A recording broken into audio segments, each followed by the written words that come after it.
الحمد للہ رب العالمین والصلاة والسلام علی رسولہ الکریم محمد وعلی آلہ واصحابہ اجمعین۔ ہم سورہ الانعام کا مطالعہ کر رہے ہیں۔ میں آیت نمبر 88 سے آگے تلاوت کر رہا ہوں۔ ارشاد گرامی ہے، یہ اللہ کی ہدایت ہے جس کے ساتھ وہ اپنے بندوں میں سے جس کی چاہتا ہے رہنمائی کرتا ہے، لیکن اگر کہیں ان لوگوں نے شرک کیا ہوتا، یعنی سابقہ انبیاء نے، تو ان سب کا کیا کرایا غارت ہو جاتا۔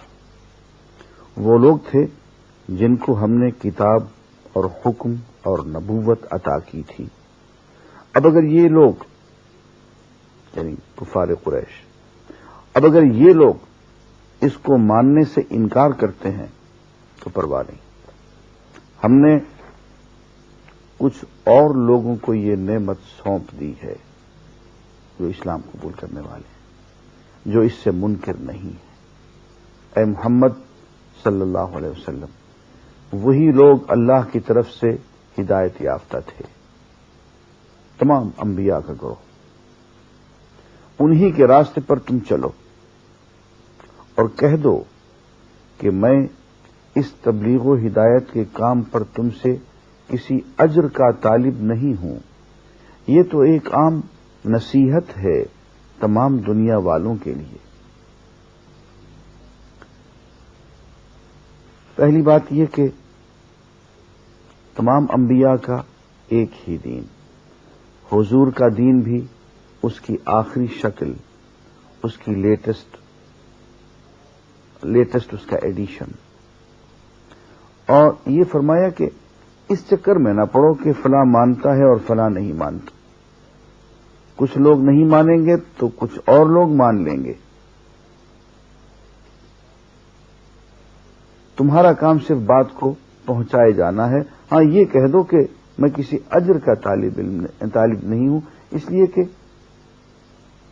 مبلغ، داعی، مجاہد اپنی تقریر کا اجر نہیں مانگا کرتا۔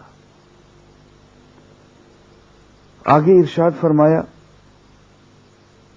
اور یہ آیت نمبر 91 ہے سورہ الانعام سے، ان لوگوں نے اللہ کا بہت غلط اندازہ لگایا جب کہا کہ اللہ نے کسی بشر پر کچھ نازل نہیں کیا ہے۔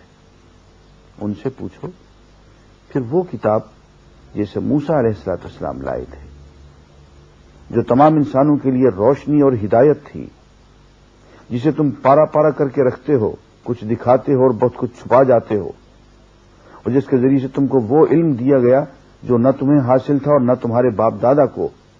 آخر اس کا نازل کرنے والا کون تھا؟ بس اتنا کہہ دو کہ اللہ ہی تھا۔ ایک نظریہ جسے قرآن مجید نے بار بار غلط کہا ہے وہ یہ ہے کہ ما انزل اللہ علی بشر من شیء، کہ کسی بشر پہ کبھی اللہ کا کلام نازل نہیں ہوا۔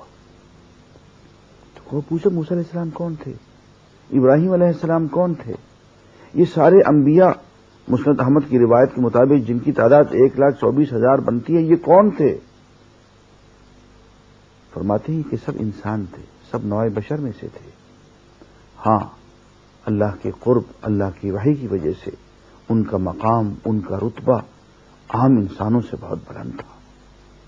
اور آگے دیکھیے، اسی سورہ انعام میں آیت نمبر 130 میں یہ بات آ رہی ہے، اس کو ذرا غور سے سنیے۔ اس سے پتہ چلتا ہے کہ اللہ تعالیٰ نے جہاں انسانوں میں رسول بھیجے ہیں وہاں جنات میں بھی رسول بھیجے ہیں، اور اللہ کا یہ قاعدہ ہے کہ جس قوم کی ہدایت کرنی ہوتی ہے اسی قوم کا آدمی اس میں بھیجتے ہیں، اسی نوع کا، اسی جنس کا آدمی بھیجتے ہیں۔ ارشاد ہے، اس موقع پر اللہ ان سے یہ بھی پوچھے گا کہ اے گروہ جن و انس، کیا تمہارے پاس خود تم ہی میں سے وہ پیغمبر نہیں آئے تھے جو تم کو میری آیات سناتے؟ پہلی بات، یا معاشر الجن والانس، اے گروہ جن اور اے گروہ انسان، الم یاتکم رسل منکم، کیا تم میں سے تمہاری طرف رسول نہیں بھیجے گئے؟ یقصون علیکم آیاتی، جو میری آیات تمہارے سامنے پڑھ کے سناتے اور اس دن کے انجام سے ڈراتے تھے؟ تو وہ کہیں گے، جن اور بشر دونوں، قیامت کے دن کا قصہ ہے کہ ہاں ہم اپنے خلاف خود گواہی دیتے ہیں۔ آج دنیا کی زندگی نے ان لوگوں کو دھوکے میں ڈال رکھا ہے، مگر اس وقت آخرت کے دوران وہ خود اپنے خلاف گواہی دیں گے کہ وہ کافر تھے۔ یہ شہادت ان سے اس لیے لی جائے گی کہ یہ ثابت ہو جائے کہ تمہارا رب بستیوں کو ظلم کے ساتھ تباہ کرنے والا نہ تھا، بلکہ ان کے باشندے حقیقت سے ناواقف ہوں۔ اللہ تعالیٰ کسی علاقے پہ یا کسی قوم پہ، کسی بستی پہ اس وقت تک ان کے گناہوں پہ سزا نہیں دیتا ہے، عذاب نہیں بھیجتا ہے، جب تک کہ انہیں پہلے خوب اچھی طرح سے سمجھا نہ دیا جائے، ان میں کوئی نبی نہ بھیج دیا جائے جو انہیں ڈرائے، انہیں سمجھائے، انہیں جنت کی بشارت دے۔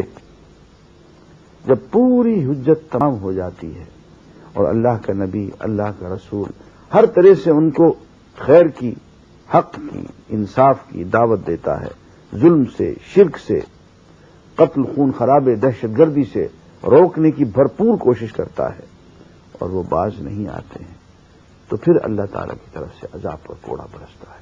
لیکن اس میں ایک اہم بات یہ ہے کہ جن ہو تو جنات میں سے، انہی میں سے نبی ان کی طرف بھیجا جاتا رہا ہے، انسان ہیں تو انسانوں میں سے نبی اور رسول ان کی طرف بھیجا جاتا رہا ہے۔ یہ الگ بات ہے کہ محمد الرسول اللہ صلی اللہ علیہ وسلم کی نبوت اور رسالت آفاقی ہے، آپ جن و بشر دونوں کے لیے خاتم النبیین ہیں اور آخری رسول ہیں۔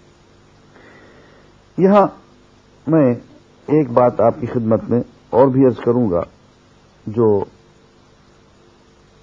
ہمیں قرآن مجید کے ایک ادبی انداز میں ہمیں ملتی ہے کہ قرآن مجید بعض دفعے ایسا انداز اختیار کرتا ہے کہ ادیب، شاعر، سخنور، لٹریچر اگر اس میں ادبی ذوق ہے تو وہ پھڑک اٹھتا ہے۔ میں ایک آیت تلاوت کرتا ہوں، اس پہ ذرا آپ غور کیجیے۔ ایک ہی آیت ہے، وَلَقَدْ جِئْتُمُونَا فُرَادَىٰ كَمَا خَلَقْنَاكُمْ أَوَّلَ مَرَّةٍ وَتَرَكْتُم مَّا خَوَّلْنَاكُمْ وَرَاءَ ظُهُورِكُمْ۔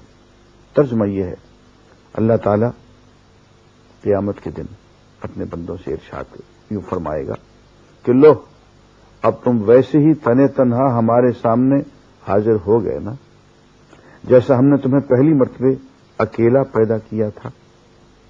جو کچھ ہم نے تمہیں دنیا میں دیا تھا وہ سب تم پیچھے چھوڑ آئے ہو، اور اب ہم تمہارے ساتھ تمہارے ان سفارشیوں کو بھی نہیں دیکھتے جن کے متعلق تم سمجھتے تھے کہ تمہارا کام بنانے والے اور جن کے بارے میں تم سمجھتے تھے کہ تمہارے کام بنانے میں ان کا بھی کچھ حصہ ہے۔